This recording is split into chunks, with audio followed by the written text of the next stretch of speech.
Buenas tardes compañeros, compañeras, profesora, auxiliar y ayudante. Soy Nicolás Toro, perteneciente al grupo G, y les voy a hablar sobre la línea, el plano y las curvas proyectivas de los complejos con un enfoque desde las superficies de Riemann.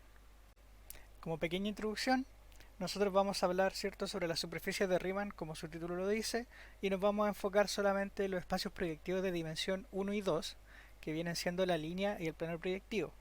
Además, vamos a mencionar los conceptos iniciales de la teoría. Y por último, vamos a hablar sobre un problema que es bastante conocido dentro de ella, que es la curva de Fermat, y vamos a estudiar algunas propiedades de esta. El objetivo de esta presentación es introducir conceptos que son poco conocidos dentro de lo que estudiamos nosotros, pero que son importantes dentro de la ingeniería en general, pues estos conceptos tienen aplicaciones dentro de la teoría de grafos y la criptografía. Además, vamos a ver técnicas de construcción de una superficie de Riemann y vamos a ver los detalles que ello implica. También decidimos no solamente presentar los contenidos que se pueden consultar en la bibliografía de esta presentación, sino que también, como dijimos anteriormente, vamos a resolver un problema llamado la curva de Fermat y que suscita atención por su relación con el último teorema de Fermat, al menos en la forma. Por último y no menos importante, decidimos hablar sobre este tema, pues la motivación que tuvo Werner Riemann para comenzar con esta teoría no está muy alejada de nuestra comprensión y tiene que ver con hacer rigurosas ciertas funciones, por ejemplo el logaritmo complejo en sus ramificaciones, o también hacer riguroso el extraer raíz a un número. Y más aún, las bellas consecuencias que se tienen al establecer puentes con otras áreas de la matemática como la geometría o la topología algebraica suponen un buen punto de partida para el estudio de aquellos tópicos. Comenzamos a hablar entonces de las superficies de Riemann sin entrar en mucho detalle, pues el grupo que nos precedió ya habló sobre esto. La primera definición es la carta compleja, que es una función definida en un abierto del espacio topológico X y va hacia un abierto del plano complejo. Esto lo que hace es darle coordenadas locales complejas al abierto que se encuentra en el espacio topológico. Recordemos que un espacio topológico en principio no tiene ninguna estructura, es simplemente un espacio topológico donde está la noción de vecindad y de cercanía. Entonces es importante tener la carta. Otra definición importante es la compatibilidad de las cartas y tiene que ver con la función que se ve en pantalla, es decir, phi sub 1 a la menos 1 compuesto con phi sub 2 cuando ambas son cartas y los dominios de ambas cartas no es vacío, sea una función holomorfa. Notamos que la holomorfía está bien definida porque el dominio de esa función está en C y llega a C, entonces es una función de C en C.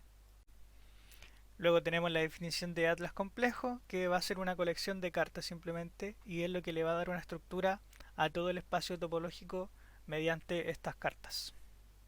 También podemos definir lo que son atlases equivalentes, y esto tiene que ver con que distintos atlases pueden darnos la misma noción de X o pueden dar la misma estructura. Entonces la unicidad del atlas no está garantizada, pero lo que sí está garantizado es un atlas maximal gracias al lema de Zorn, y lo que uno puede definir es una equivalencia de atlases que entregan la misma estructura dentro del espacio topológico. Y eso motiva la definición de la estructura compleja, que es simplemente un atlas complejo maximal en X o una clase de equivalencia de atlases complejos en X. Con los ingredientes mencionados estamos en posición de definir una superficie de Riemann, y en efecto, una superficie de Riemann es un espacio topológico X que cumple la condición de que su topología es segundo contable, es Hausdorff y conexa, y además este espacio X viene acompañado de una estructura compleja, es decir, un atlas complejo maximal o una equivalencia de atlases. Bueno, y como habrán visto nuestros compañeros, la construcción de una superficie de Riemann no se da de la forma natural, es decir, no se da verificando los pasos anteriores, sino que uno puede con el atlas inducir una estructura topológica en X y luego uno verifica las propiedades de que este espacio es una superficie de Riemann. Entonces, en general lo que uno tiene es un conjunto X sin estructura, uno encuentra una colección de ese conjunto que recubra X, en principio sub alfa son subconjuntos simplemente porque X no tiene estructura, luego encontrar biyecciones que van a ser nuestras futuras cartas y verificar si es que las cartas al final van a ser compatibles y podemos definir una topología como se menciona acá. Luego verificamos que el espacio que acabamos de hacer o construir sea conexo y Hausdorff. Ya con los preliminares mencionados, estamos en posición de describir lo que nos compete, que son los espacios proyectivos, y vamos a comenzar con el espacio proyectivo de dimensión 1 llamada la línea proyectiva. La línea proyectiva es el conjunto de subespacios unidimensionales de C2 y se denota como CP1 o P1. ¿Okay? Notamos que como son subespacios unidimensionales, estos son generados por un punto simplemente. Entonces, el generado por un punto, es decir, el span de xy, lo vamos a denotar como entre corchetes x2.y y a estas las vamos a llamar coordenadas homogéneas. ¿Okay? Van a ser distintas a las coordenadas euclidianas que conocemos en general. Y notamos que cualquier punto en la línea proyectiva se puede escribir de esta forma, y no solo eso, sino que como estamos hablando de rectas, si tengo un punto en una recta, la proyección de ese punto, es decir, un punto que esté en la misma recta más arriba o más abajo, va a generar la misma recta. Entonces, en la línea proyectiva van a ser el mismo punto. Y por eso tenemos esta observación que se ve en pantalla. Notamos que esto es para todo lambda complejo que sea distinto de 0. Notamos que para poder visualizar C2 necesitaríamos 4 dimensiones, por lo tanto vamos a hacer un símil con R2 y vamos a definir la línea proyectiva real como los subconjuntos de dimensión 1 en R2. Tenemos la misma observación de delante y esto se ve mucho más claro en el dibujo. ¿Por qué? Porque si tomamos un x1, y1 que está en una recta, entonces lambda x1, lambda y1 también está en la misma recta y por lo tanto genera la misma recta. Ahora, como generan la misma recta, son el mismo punto en la línea proyectiva. Lo que podemos hacer ahora también es identificar cada una de estas rectas con su pendiente, pero no vamos a tomar la pendiente común y partido x, sino que vamos a tomar la pendiente x partido y. En ese caso, todas las rectas van a generar todos los números reales, además de un número extra que va a ser el número infinito. En este caso, como esta línea representa la recta y igual 0, entonces voy a estar dividiendo por 0 y voy a generar el punto que vamos a llamar en el infinito.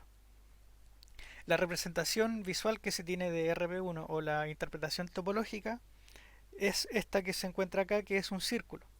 Es decir, voy a tener todos los números reales en esto que estoy marcando y voy a tener un punto extra, que va a ser este punto en el infinito, que en realidad va a ser esta recta en R2. Esa pendiente que yo tomé x partido y es una carta.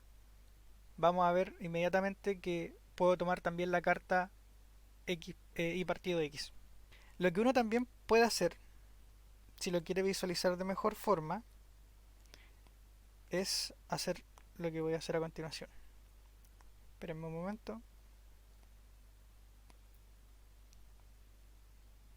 Entonces lo que uno también puede hacer, para que esto quede totalmente claro, es colocar una línea paralela a la horizontal, esta línea roja, y lo que va a suceder es que todas las rectas que pasan por el origen ciertamente van a chocar con esta línea roja.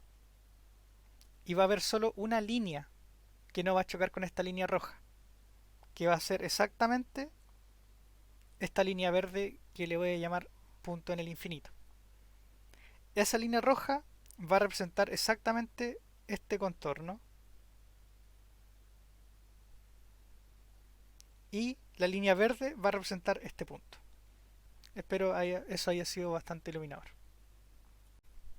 Bueno, si es que alguien lo quiere ver desde un punto de vista más topológico, lo que puede hacer es tomar la siguiente relación, donde dos puntos en R2 están relacionados y solo si están en la misma recta. ¿Ok? Entonces, aquí uno puede notar que R2 cocientado con esta relación es homeomorfo a RP1. ¿Ok? Donde el homeomorfismo se da con la topología cociente. Eso tiene mucha intuición con el hecho de que aquí estoy pegando cosas. O también uno puede tomar la siguiente relación. Y aquí uno no toma R2, sino que uno toma S1. S1 cocientado con una relación 2, lo voy a colocar acá, donde dos puntos están relacionados si solo si x es igual a menos y. ¿Ok? O y es igual a menos x. Entonces aquí lo que está diciendo es que dos puntos en S1 están relacionados si solo si uno es el antipodal del otro. Y de nuevo también se tiene el mismo homeomorfismo.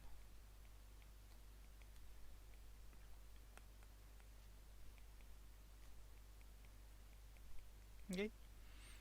Entonces aquí se tiene construcciones más topológicas por si alguien lo quiere ver desde ese modo.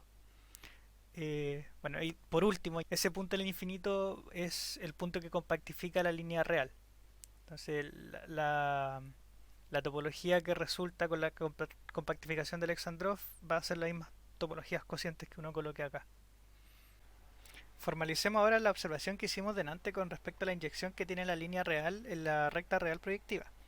Consideremos la carta que toma un punto en la línea real proyectiva y lo manda a su cociente x partido y en los reales. Y consideremos la inversa de esta carta, que va a ser el mapeo que toma un número real y lo lleva a la línea real proyectiva x 2.1. Notamos que esto define un embedimiento desde la línea real a la recta real proyectiva y intuitivamente lo que va a suceder es que esta va a ser mi línea real y cualquier punto que yo tome dentro de la línea real uno puede asociárselo a alguna recta. ¿Okay? Que como una recta es un subespacio de dimensión 1, entonces va a ser un punto en la recta real proyectiva. Ahora, nosotros vamos a notar inmediatamente que va a haber un punto de la línea real proyectiva que no puede asociársele a un número real.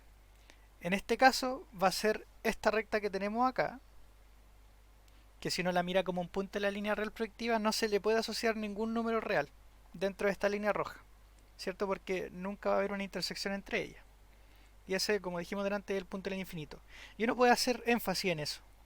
¿Por qué? Porque dado cualquier punto en la línea real proyectiva, uno lo puede identificar con x partido y, que va a ser un número real, si es que y igual a 0, o va a ser un punto en el infinito cuando y es igual a 0. ¿Ok? Y eso es importante porque en realidad cualquier cosa que sea del estilo x 2.0 es el punto en el infinito.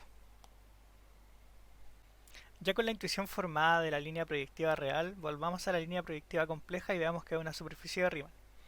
En efecto, vamos a considerar los siguientes conjuntos, U sub 0 y U sub 1, donde en U sub 0 van a ser todos los puntos en coordenadas homogéneas tales que su primera coordenada sea distinta de 0, y en U sub 1 van a ser todos los puntos de la línea proyectiva tales que su segunda coordenada sea distinta de 0. También vamos a considerar las siguientes biyecciones, phi sub 0 y phi sub 1, donde phi sub 0 lo que va a hacer es tomar un punto en la línea proyectiva compleja y lo va a mandar a su cociente. Notamos que este cociente está bien definido porque en U sub 0 el z es distinto de 0 y phi sub 0, el dominio de phi sub 0 es U sub 0. Análogo para phi sub 1 lo va a mandar a z partido w y en phi sub 1, o sea en U sub 1 w es distinto de 0. Entonces esto también está bien definido. Ahora, también para ver que ambas cartas están bien definidas, lo que tenemos que hacer es ver que esto no depende del representante de la recta que uno tome. Entonces lo que vamos a hacer es tomar phi sub 0 de zw, ¿cierto? Por definición de coordenada homogénea esto es igual a phi sub 0 de lambda z lambda w. Ahora voy a proyectar en C y me va a quedar lambda w partido lambda z, ¿cierto? Porque estoy proyectando con phi sub 0. Y finalmente, como el lambda no es 0, los puedo simplificar y me queda simplemente w partido z. Este razonamiento es análogo para phi sub 1, entonces están bien definidas. Por último, tenemos que ver que en realidad son biyecciones, aún no lo hemos demostrado.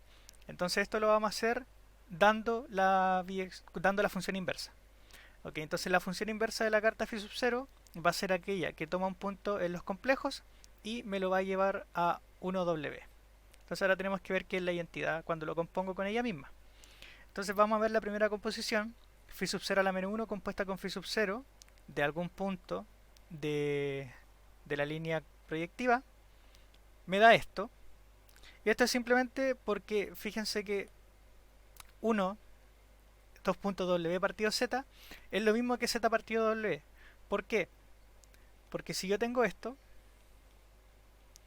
recuerden que esto es lo mismo que escribir lambda w partido z. Pero ahora en particular lo que puedo hacer es tomar lambda igual z. Entonces esto me queda z 2.w. Entonces se tiene la igualdad. Ahora, bueno, y en particular se tiene la identidad en la línea real proyectiva.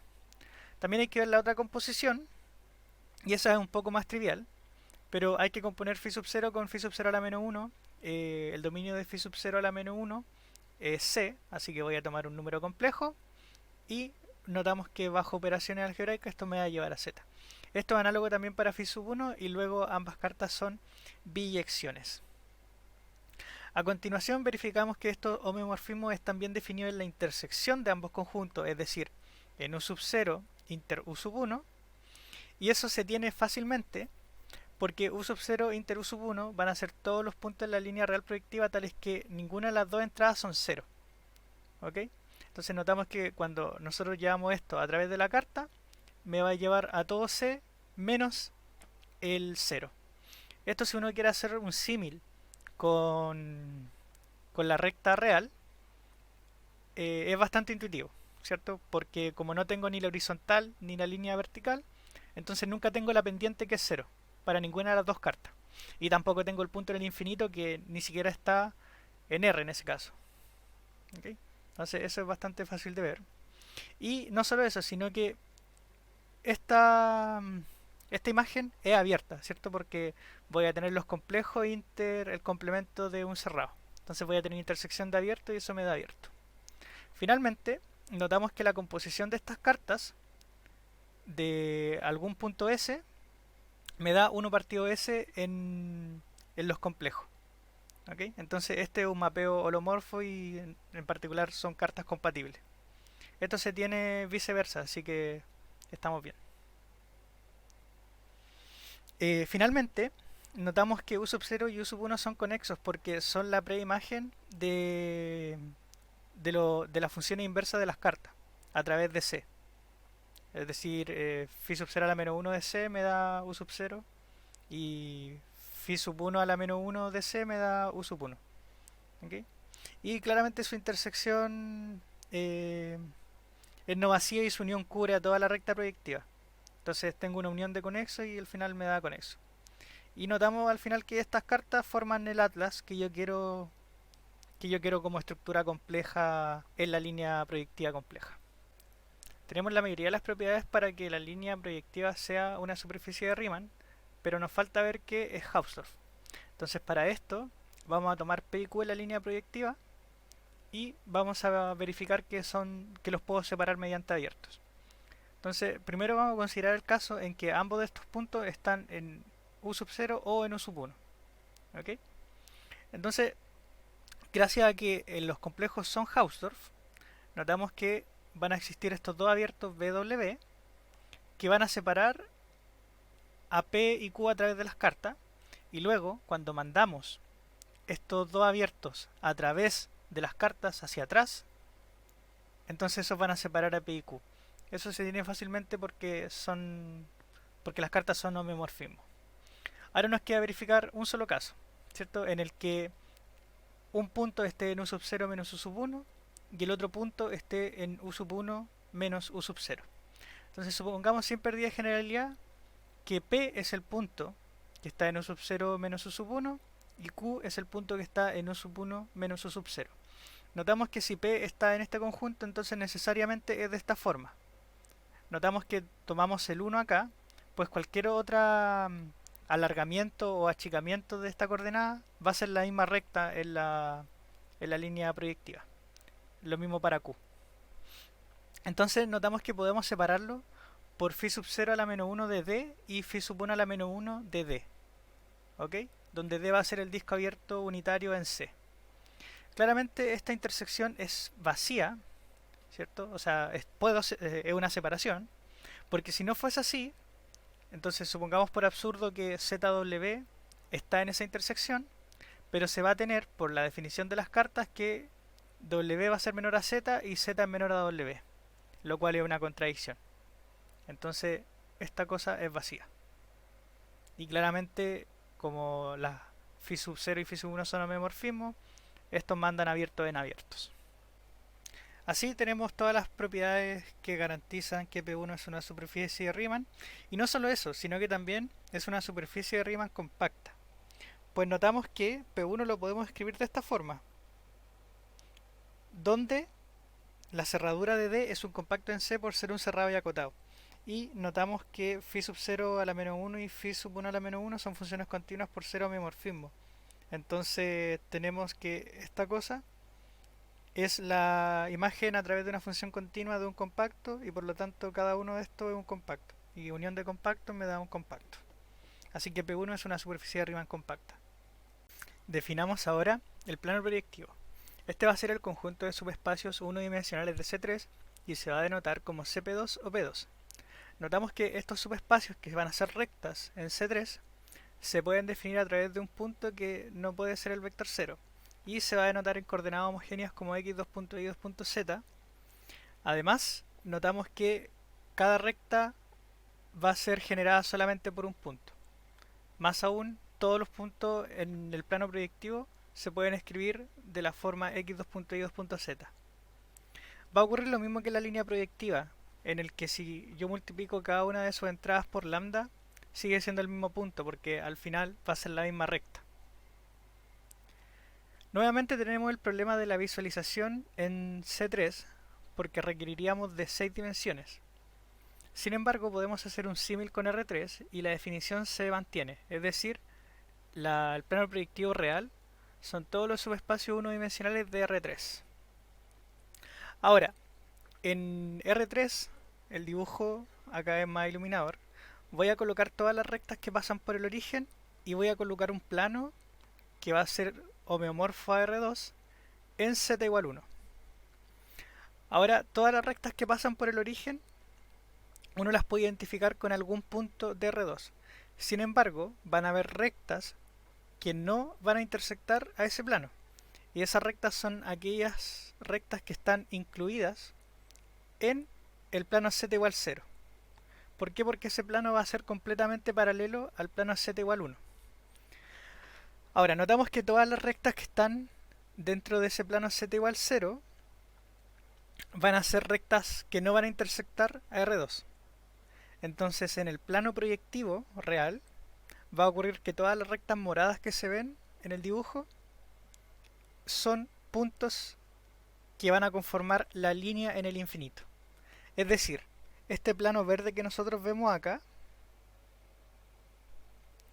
en el plano proyectivo va a ser una línea, y esa línea la vamos a llamar línea en el infinito. Claramente esa línea está conformada por varios puntos en el infinito que son las rectas moradas.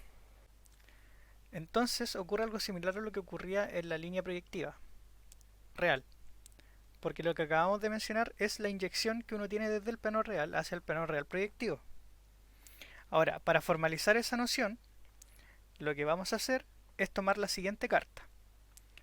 Esta carta toma un punto en el plano real proyectivo, x y z, y me lo lleva a x partido z, y partido z, que va a estar en R2. Si consideramos la inversa de esta carta, vamos a tener el mapeo que toma xy en R2 y me lo va a llevar a x y 1 en el plano real proyectivo. Y este es exactamente el embedding que uno tiene. Notamos que en coordenadas homogéneas x y 1 va a representar a este plano.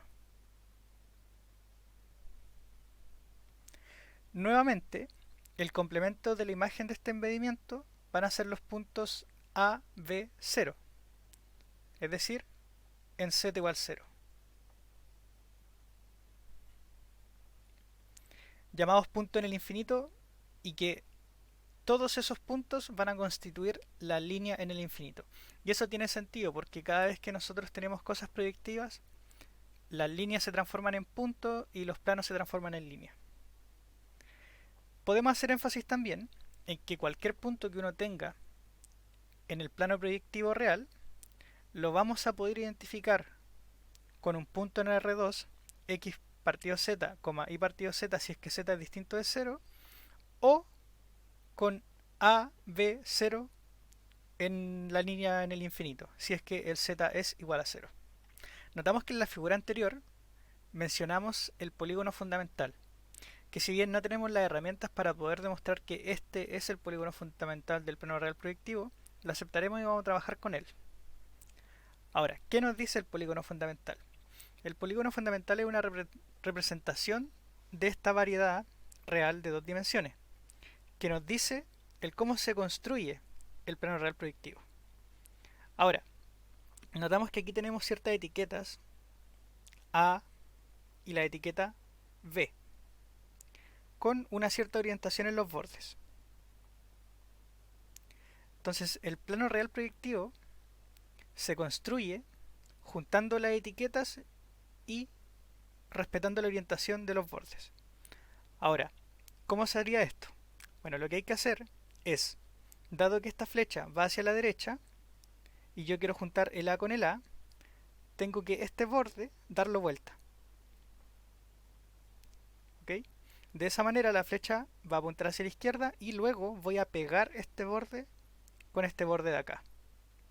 Análogo para B.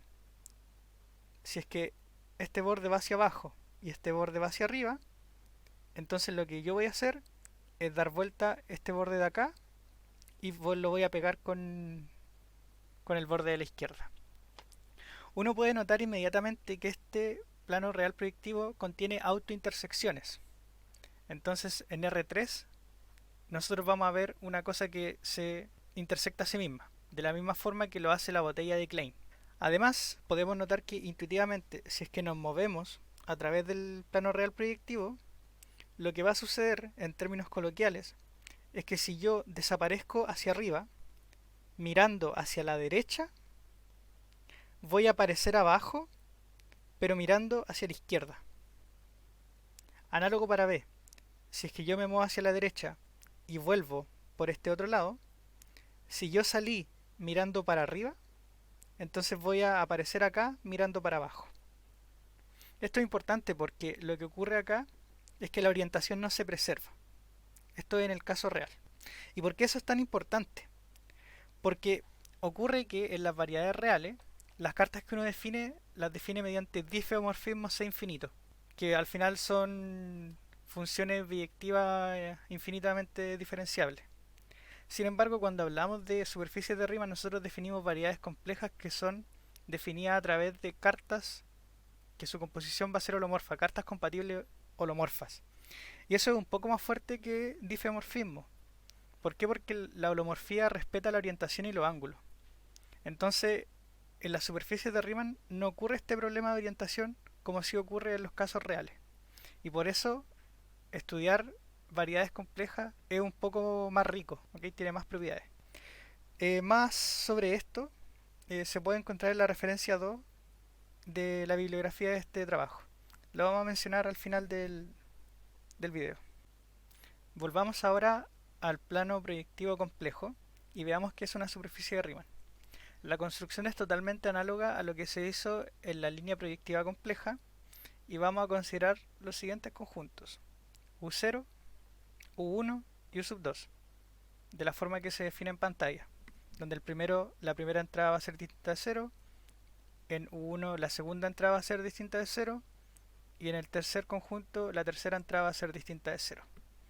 Vamos a definir las biyecciones de la siguiente forma, en donde phi sub 0 va a hacer que la primera coordenada divida a las otras, phi sub 1 va a hacer que la segunda coordenada divida a las otras, y phi sub 2 va a hacer que la tercera coordenada divida a las otras, como se muestra en pantalla.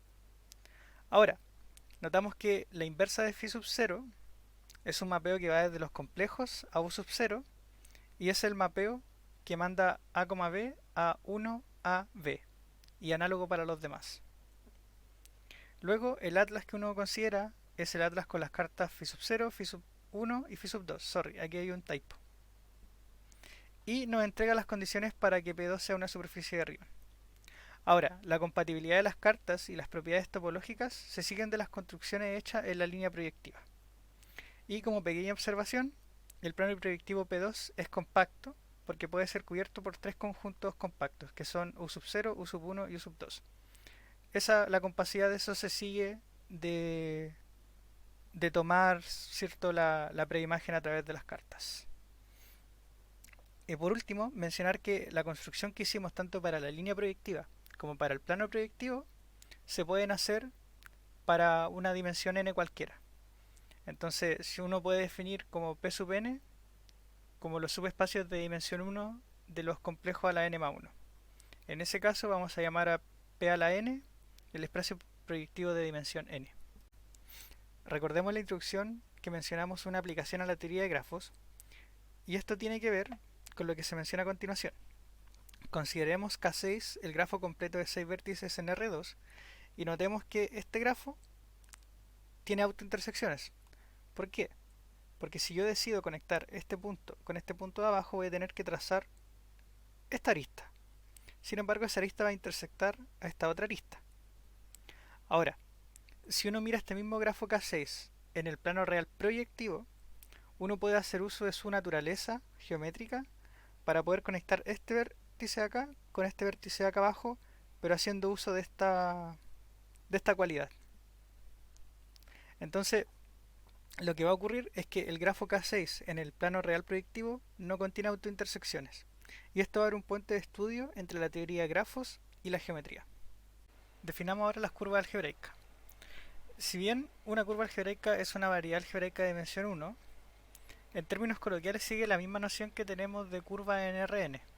Es decir, es una función que va desde R a Rn, es decir, está parametrizada.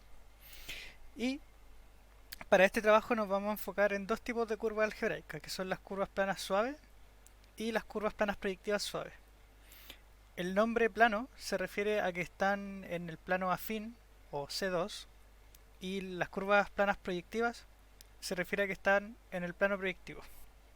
Notar que las primeras están definidas por un polinomio de dos variables y las segundas están definidas por un polinomio homogéneo de tres variables. Vamos a entrar en detalle inmediatamente. Consideremos entonces el primer ejemplo de una curva plana suave, y este va a ser el grafo de una función holomorfa.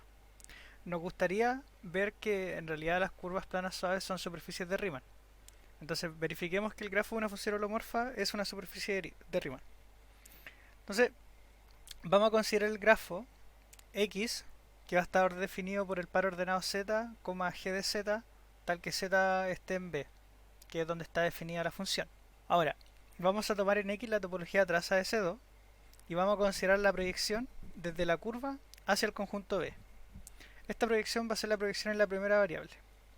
Notamos que la proyección pi va a ser un homeomorfismo, ¿cierto? Donde la inversa va a estar dado por Z, G de Z.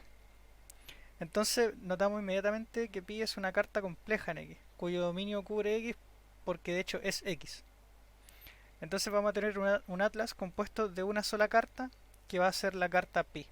Y por tanto tenemos que X tiene una estructura compleja y en efecto es una superficie de Riemann. Volvamos ahora a las curvas planas suaves. Nos gustaría considerar X un subconjunto de C2 que se parezca localmente al grafo de una función, pero no necesariamente de forma global.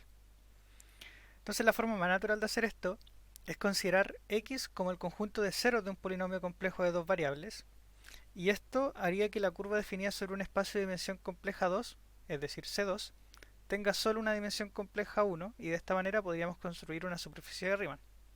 ¿Cierto? Esto es similar a cuando uno trabaja en R2 y quiere definir ese 1, uno lo define como los puntos de X tales que X cuadrado más Y cuadrado sea igual a 1. Entonces, uno al final en un espacio de dos dimensiones tiene una curva de una sola dimensión real.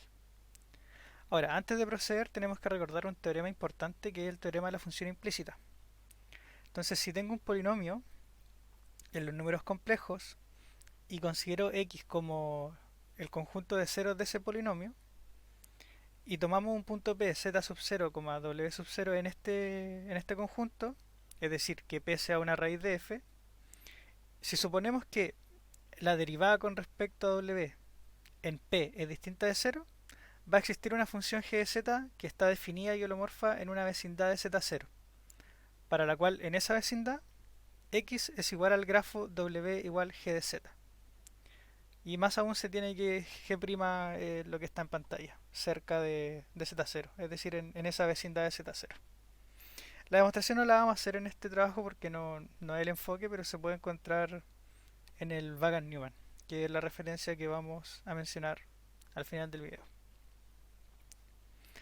Observación, notamos que si la derivada con respecto a W en P es igual a 0, igual se puede cumplir que la otra derivada, es decir, con respecto a Z en P, sea distinta de 0.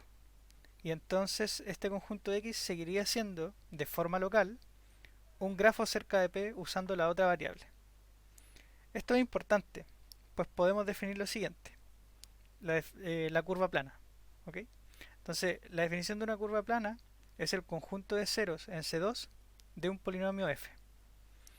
Además, un polinomio f se va a decir no singular en una raíz de p si es que alguna de las dos derivadas, es decir, con respecto a z o con respecto a w, no son cero en p. Por último, la curva plana x de raíz f es no singular en p si f no es singular en p. Esto motiva la siguiente definición de curva plana suave, y una curva plana x es no singular o suave si es no singular en cada uno de sus puntos. Finalmente, las cartas complejas en una curva plana suave las podemos obtener usando el teorema 1, es decir, el teorema de la función implícita que acabamos de mencionar, y así concluir que la curva es localmente el grafo de alguna función, y por tanto una superficie de Riemann. Entonces la importancia del teorema de la función implícita radica en que ésta nos va a entregar el atlas que va a proveer de una estructura compleja a la curva plana suave. Veamos ahora que las curvas planas suaves son superficies de Riemann. Primero, encontremos las cartas en X. Sea X una curva plana suave, definida por el polinomio f, y sea P un punto en esta curva, si es que la derivada con respecto a W del polinomio en el punto P es distinta de 0, entonces podemos encontrar una función holomorfa G sub P en Z, tal que en una vecindad de P, X es el grafo W igual a G sub P de Z. Esto es gracias al teorema de la función implícita. Luego, la predicción pi sub z que me manda a la primera coordenada va a ser un homeomorfismo de U en B, donde B va a ser la imagen de U a través de pi sub z. Entonces aquí vamos a tener una carta compleja en X. Ahora, si por el contrario la derivada con respecto a Z en P es distinto de 0, entonces la construcción es totalmente análoga si consideramos la predicción, pero en la segunda variable. Es decir, vamos a considerar pi sub w. Como X es suave, al menos una de sus derivadas parciales debe ser distinta de 0 en cada uno de sus puntos, por definición. Y se tiene entonces que los dominios de estas cartas deben recurrir X. Ya que encontramos las cartas, debemos verificar que son compatibles. En efecto, consideremos la carta phi sub alfa y phi sub beta. Supongamos en principio que ambas cartas son obtenidas usando la predicción pi sub z. Luego, si la intersección de sus dominios es no vacío, entonces la composición de estas cartas va a ser el mapeo que toma z y lo envía a z, y viceversa. Entonces, este mapeo es ciertamente holomorfa y por tanto las cartas van a ser compatibles. El razonamiento para pi sub w, es decir, si ambas cartas son usadas, o sea, son obtenidas usando pi sub w, es totalmente análogo. Ahora, supongamos que ahora una de las cartas se obtiene usando pi sub z y la otra carta se obtiene usando pi sub w. Entonces consideremos un punto P en la intersección de los dominios de ambas cartas y que vamos a denotar U. Supongamos que cerca de este punto P, X es localmente de la forma W igual a G de Z para alguna función G que es holomorfa. Se sigue que en pi sub z de U, cerca de z sub 0, que es la primera coordenada del punto P, la inversa es el mapeo que hace lo siguiente: toma z y lo envía a z, g de z. Y por lo tanto, la composición pi sub w compuesto con pi sub z inverso es el mapeo que toma z y lo envía a g de z. Claramente este mapeo es holomorfo porque g es una función holomorfa.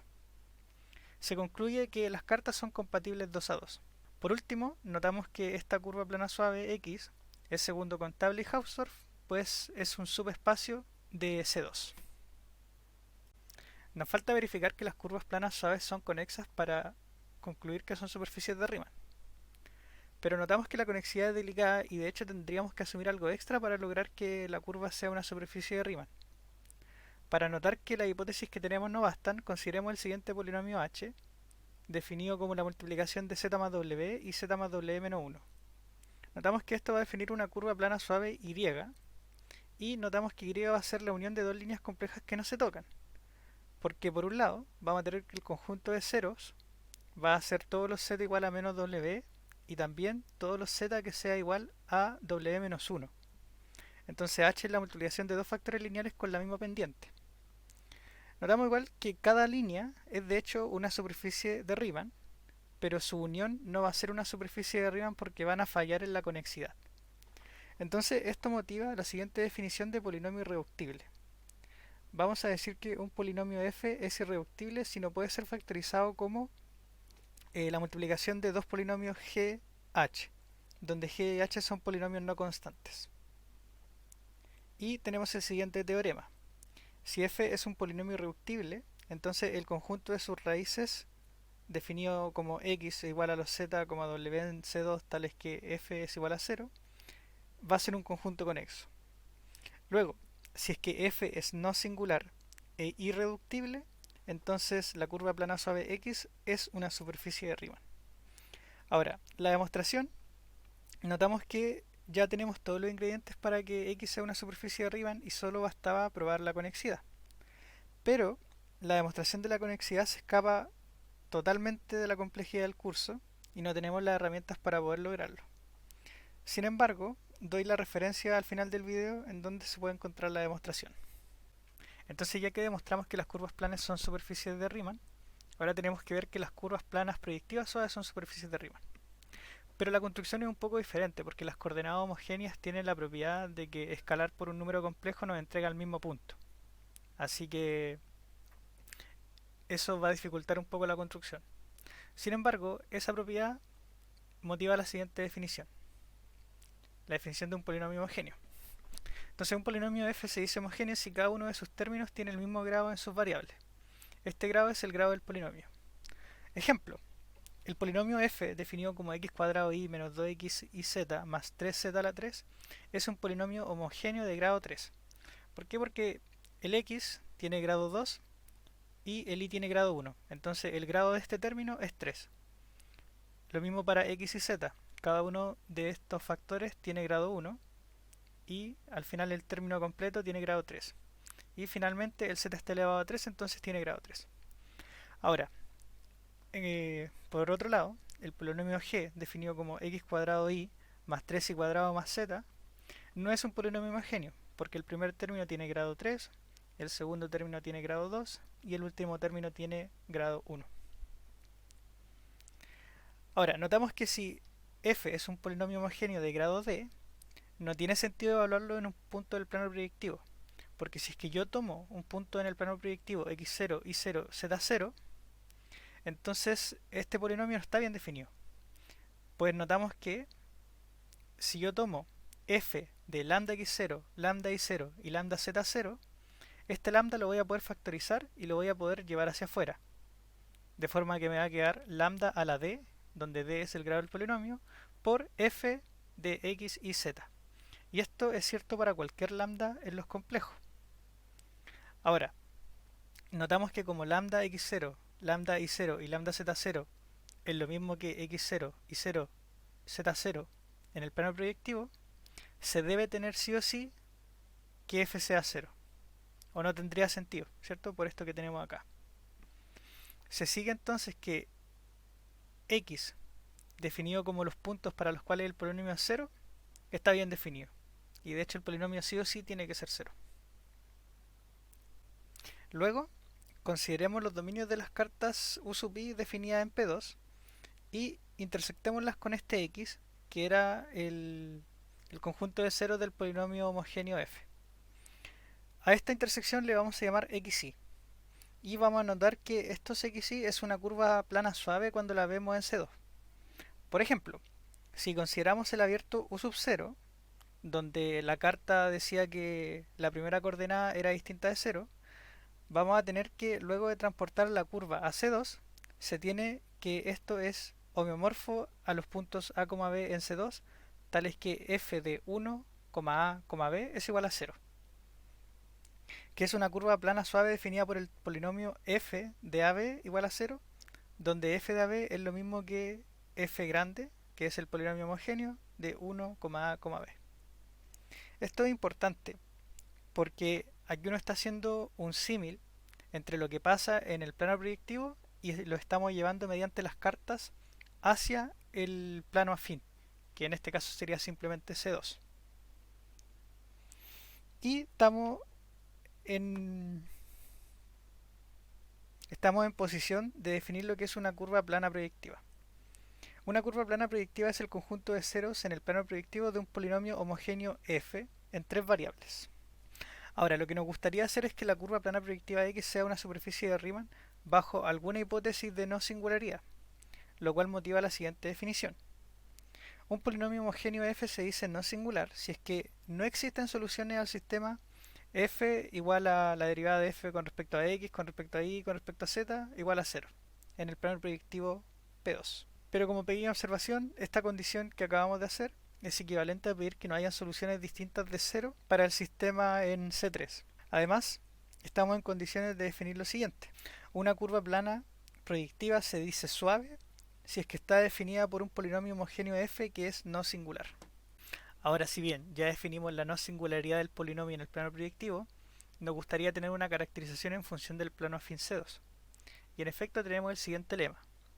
Sea f un polinomio homogéneo de grado d, entonces f no singular si y solo si cada uno de los x sub i definido anteriormente es una curva plana suave en C2. Ahora, la demostración vamos a comenzar hacia la derecha y lo vamos a hacer por contradicción.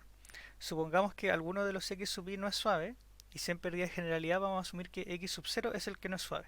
Si definimos f minúscula de v como f mayúscula de 1, u, b, entonces se tiene que x sub 0 es el conjunto definido como los ceros del polinomio f en C2. Ahora, como x no es suave, debe existir una solución u sub 0 v sub 0 en C2 para este sistema. Se sigue que este punto en el plano proyectivo es una solución al sistema 1 que está definido acá atrás y por tanto f es singular y por tanto se tiene la contradicción. En virtud del tiempo no vamos a indagar el detalle de la demostración para llegar a la contradicción, pero lo tenemos presente en la presentación y en el informe. Ahora, la recíproca es totalmente análoga porque se van a tener las mismas líneas de cálculo que hicimos acá, pero vamos a llegar a una contradicción cuando veamos cada uno de los x sub i, ¿okay? Asumiendo que f era singular. Dicho esto, supongamos ahora que tenemos un polinomio f que es homogéneo y no singular y que define a la curva plana proyectiva x. Nos gustaría poder demostrar que f es irreductible para no tener el mismo problema que tuvimos anteriormente con que la unión de sus puntos en los cuales era 0 no fuese conexo. Pero nuevamente nos hacen faltas técnicas de la geometría algebraica, así que solamente vamos a asumir este hecho como cierto. Notamos que cada uno de estos x sub i es una curva plana suave irreductible, es decir, definida por algún polinomio f minúsculo irreductible en C2. Y por lo tanto, cada una de ellas va a ser una superficie de Riemann en virtud del teorema que vimos en la sección de curvas planas suaves. Recordemos además que en la sección anterior las cartas de x sub i eran las proyecciones, ya sea en la primera o segunda coordenada. Entonces, si consideramos, por ejemplo, x sub 0, las proyecciones van a ser simplemente las funciones y partido de x o z partido de x. Pues phi sub 0 de un punto en el plano proyectivo era y partido de x, z partido de x. Esto es análogo para x1 y x2. Notamos que los conjuntos x sub i que definimos anteriormente forman un cubrimiento para x. Basta unir sobre y tenemos el cubrimiento. Lo que tenemos que ver ahora es que las estructuras que definimos sobre estos x sub i son compatibles para poder tener un atlas.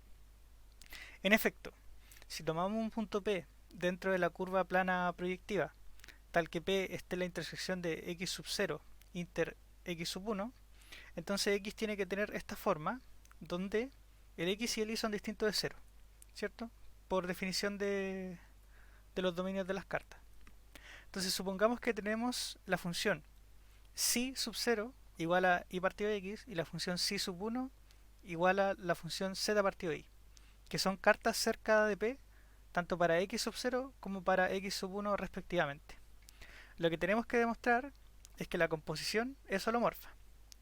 Pero notamos que si sub 0 a la menos 1 no es más que 1, 2.w, 2 puntos hw para alguna función h holomorfa, donde localmente, ¿cierto?, este x es el grafo de la función h. Y se va a tener entonces que cuando la compongo con si sub 1, voy a tener el cociente entre h y w, donde h es la función holomorfa y por tanto la división por w sigue siendo holomorfa. Y notando que esta cosa está bien definida porque el w es distinto de 0. Eh, Eso porque el punto P está en x sub 1. Notamos que la verificación de cualesquiera otras cartas sigue la misma lógica. Es totalmente análogo. Y por tanto se tiene que las estructuras complejas definidas en los x sub i son todas compatibles y por tanto inducen la misma estructura compleja en x. Ya verificamos casi todas las propiedades para que la curva plana proyectiva suave sea una superficie de Riemann, así que solo falta concluir. Pero más aún, uno tiene también la compacidad. Así que tenemos el siguiente teorema. Sea f un polinomio homogéneo no singular, entonces la curva plana proyectiva suave x, definida como el conjunto de raíces del polinomio f en el plano proyectivo, es una superficie de Riemann, pero compacta. Y más aún, todos los puntos en esta curva se pueden tomar como coordenadas locales el cociente de las coordenadas homogéneas. La demostración, bueno, solo falta ver la compacidad, así que notamos que x es un cerrado en P2, pues es preimagen del 0 y f es una función constante de 0. Y notamos que P2 era compacto, eso lo vimos en la sección anterior. Así que tenemos que las curvas planas proyectivas suaves son superficies de Riemann compactas. Por último, uno puede definir el grado de una curva plana proyectiva y el grado va a ser simplemente el grado del polinomio homogéneo que define a la curva.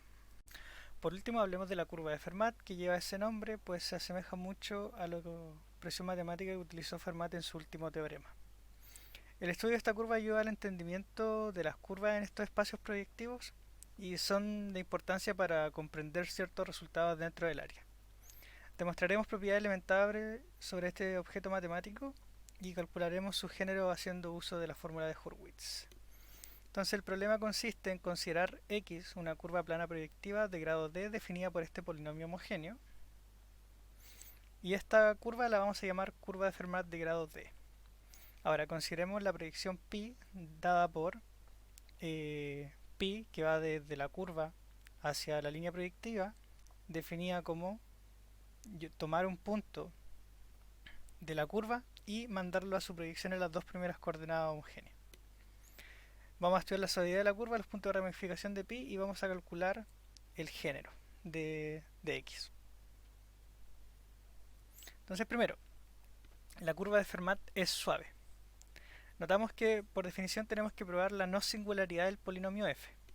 En efecto, tenemos que notar que la curva está definida como el lugar de ceros de este polinomio, en el plano proyectivo complejo P2. Para ver que es suave, basta mostrar que las derivadas parciales del polinomio f no son nunca todas cero al mismo tiempo.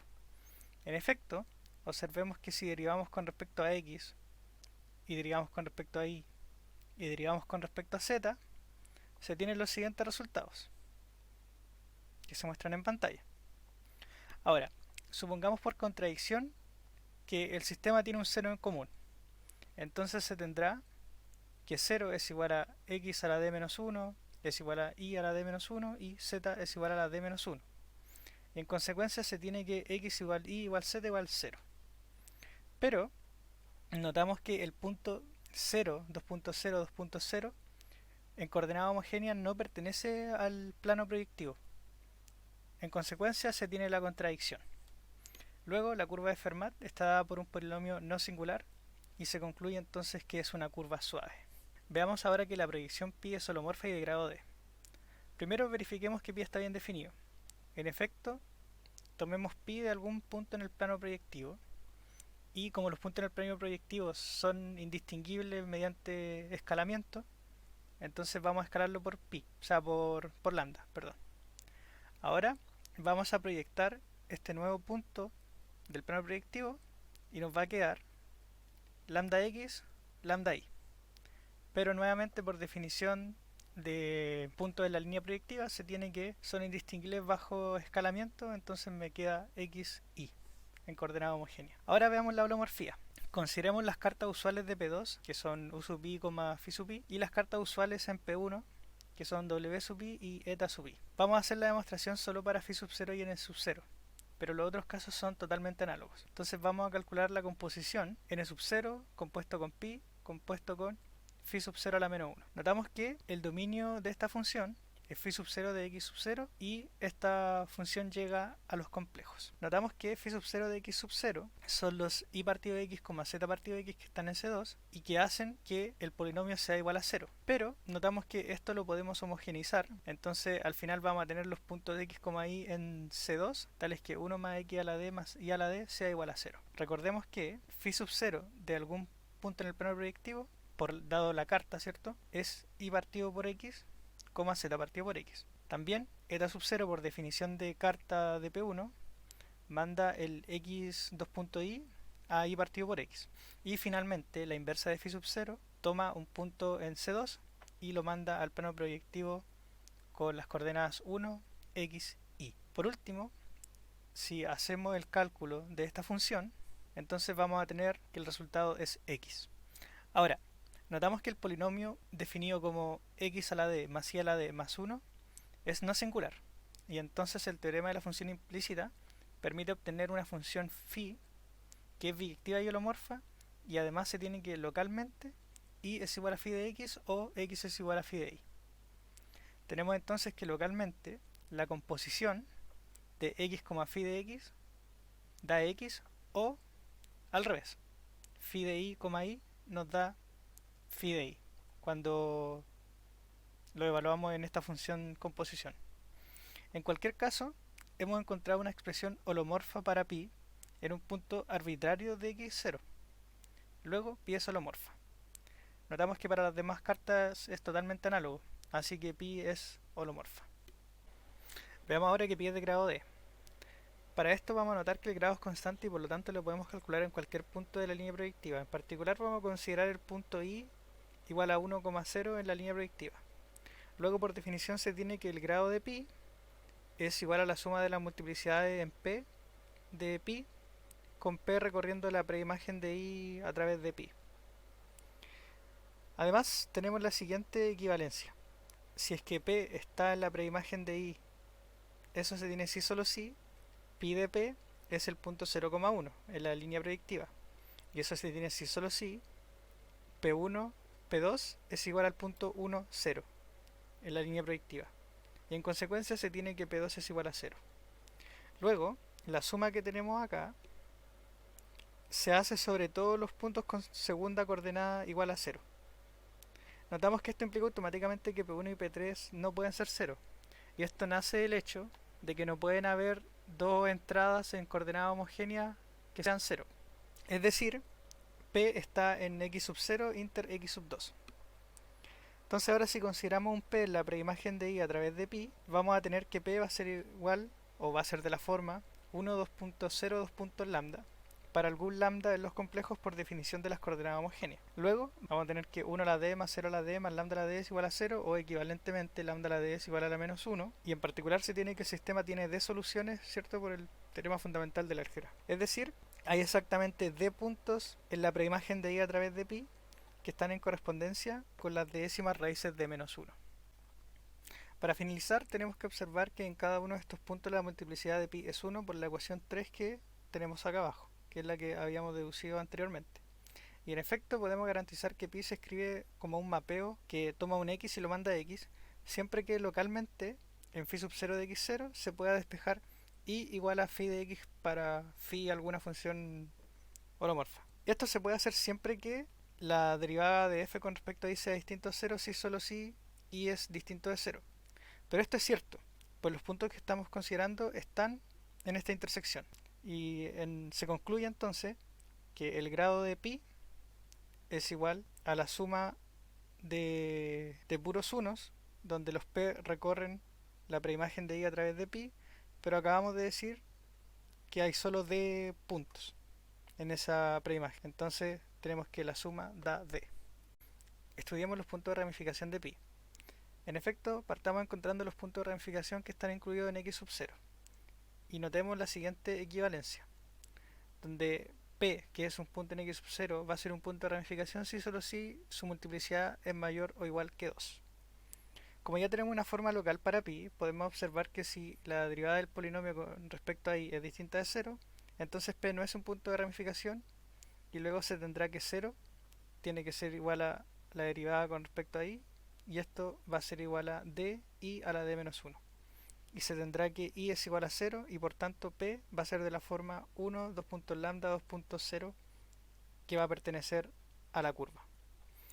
Utilizando la ecuación 2, que es la ecuación que define a la curva x, vamos a ver que se desprende la siguiente ecuación. 1 más lambda a la d es igual a 0. Y por tanto, lambda va a ser una raíz décima de menos 1. Dicho esto, encontramos todos los puntos de x sub 0 que son de ramificación. Ahora, notamos que para p en x1 el análisis es completamente análogo por la simetría de p en las dos variables, ¿cierto? Notamos que da lo mismo cuál tomemos, si tomamos la primera coordenada o la segunda coordenada, es totalmente análogo, porque f es una suma de términos que son iguales. Y por lo tanto tenemos los mismos puntos de ramificación. Finalmente, tenemos que notar que x sub 2 está contenido en x sub 0 unión x sub 1. Es decir, si a x2 le quito estos dos conjuntos me da vacío. Y se concluye entonces que no hay más puntos de ramificación y son los siguientes. Son los puntos de la forma 1, 2 puntos e a la 2 pi k partido d, 2.0 con k de 0 a d menos 1. Todos los naturales que están entre 0 y d menos 1. Ahora, que x sub 2 esté contenido en esa unión, se sigue del hecho de que las coordenadas homogéneas de la curva x no pueden haber dos variables que sean 0. Porque si es que eso pasa, supongamos que las últimas dos coordenadas son 0. Es decir, tengo el punto x 2.0, 2.0 en la curva. Entonces se va a tener que x a la d más 0 a la d más 0 a la d es igual a 0. ¿Por qué? Porque esa es la curva que me define, o sea, ese es el polinomio que me define la curva. Y luego se concluye que el x no era cualquier x, sino que el x era 0. Pero el punto 0, 0, 0 no está en el plano proyectivo y entonces se tiene una contradicción. Finalmente calculemos el género de la curva de Fermat y para esto tenemos que recordar la fórmula de Hurwitz, que nos dice que si tenemos una función holomorfa entre superficies de Riemann compactas, entonces se tiene la siguiente expresión, donde acá vamos a tener menos la característica de Euler de x, y que eso va a ser igual al grado de f por la característica de Euler de i más esta suma. Ahora, notamos que de las secciones anteriores tenemos que la curva proyectiva suave x y la línea proyectiva P1 son compactas, y además acabamos de mostrar en las diapositivas anteriores que pi era una función holomorfa, y en consecuencia la fórmula de Hurwitz aplica para la función pi, que va desde la curva de Fermat hacia la línea proyectiva. Entonces se obtiene la siguiente expresión, donde 2gx, o 2 veces el género de x, es igual a 2 menos 2d más la suma. Ahora, es importante notar que el género de i, en este caso el género de i es el género de P1, es 0. Pues nuestros compañeros habrán demostrado que S1 es homeomorfo a P1. En particular, se tiene que todas sus propiedades topológicas se heredan y entonces el género de P1 es 0. Igual está la referencia al final del video. Además, demostramos también que el grado de pi es d, por la parte anterior. Observación, si bien la suma es sobre todo x, es decir, esta suma recorre los p en x, al final vemos que los puntos de ramificación son en realidad finitos, en particular son d, por lo que la mayoría de los términos de esta suma son 0, y por lo tanto la suma está bien definida, o sea, no nos va a dar infinito. Primero notamos que hay d puntos de ramificación para los cuales se tiene que la multiplicidad de pi es d.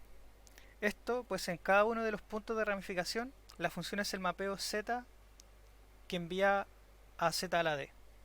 Y por tanto se concluye que el género de x está dado por esta expresión, que se deduce inmediatamente de acá. Ahora, Bueno, por lo que acabamos de mencionar acá, los puntos de ramificación son d.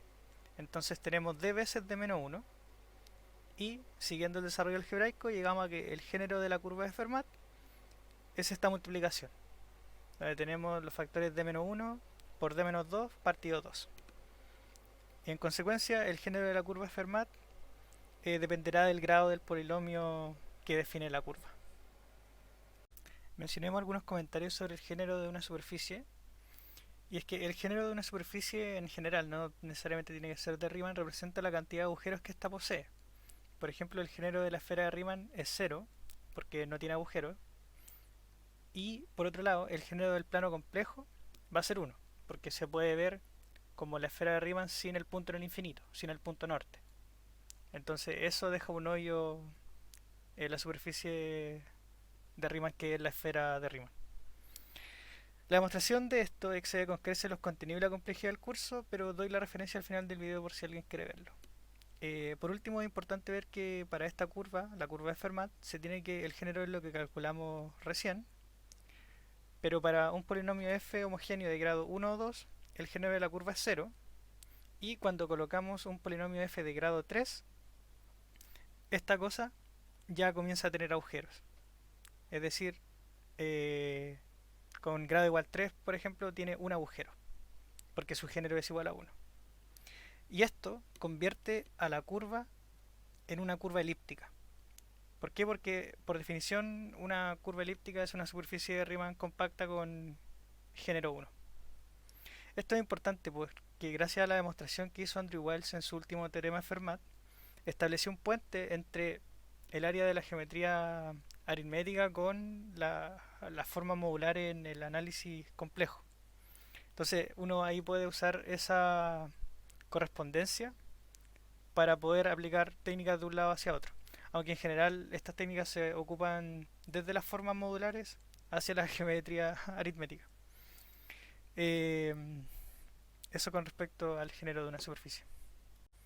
Llegamos a las conclusiones, y una de las conclusiones más importantes que noté dentro del trabajo es que si bien el inicio de la teoría encontró su motivación en formalizar el estudio de los puntos de ramificación de funciones como el logaritmo complejo, o entender la operación de sustraer raíces, esta devino en un incipiente desarrollo a la generalización de muchos conceptos que se estudian en un curso regular de variable compleja.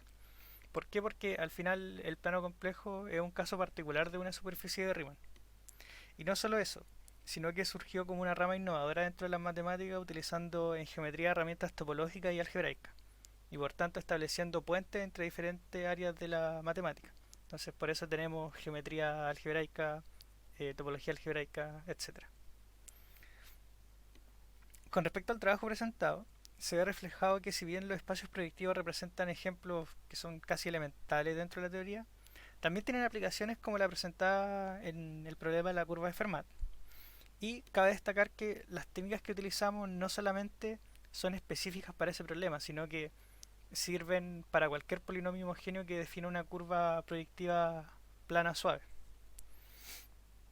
Y por lo tanto podemos hacer uso de estas técnicas en una vasta colección de polinomios f definidos en tres variables.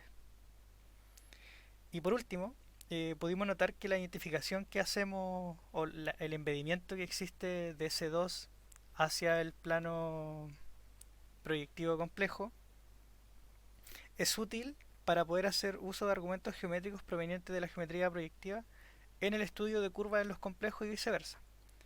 Más aún, esta identificación se hace muy útil cuando uno quiere estudiar condensación de información, por ejemplo, de una cierta curva, y uno añade una variable z para poder estudiar en el plano proyectivo y no solamente en el plano afín. Y eso es aún más útil cuando uno no considera espacios vectoriales sobre C o sobre R, sino que uno considera espacios vectoriales sobre cuerpos finitos. Bueno, eso ha sido el trabajo. Aquí voy a mencionar la bibliografía. Utilizamos el Backus-Newman para todos los conceptos de variable compleja. Utilizamos el Complex Manifolds and Deformations of Complex Structures, que van a estar todos con Bueno, estos van a ser todos los que están con 2, estos con uno y así. Por si alguien tiene ganas de ahondar un poco más sobre estos temas. Esa ha sido mi presentación, espero le haya gustado. Muchas gracias.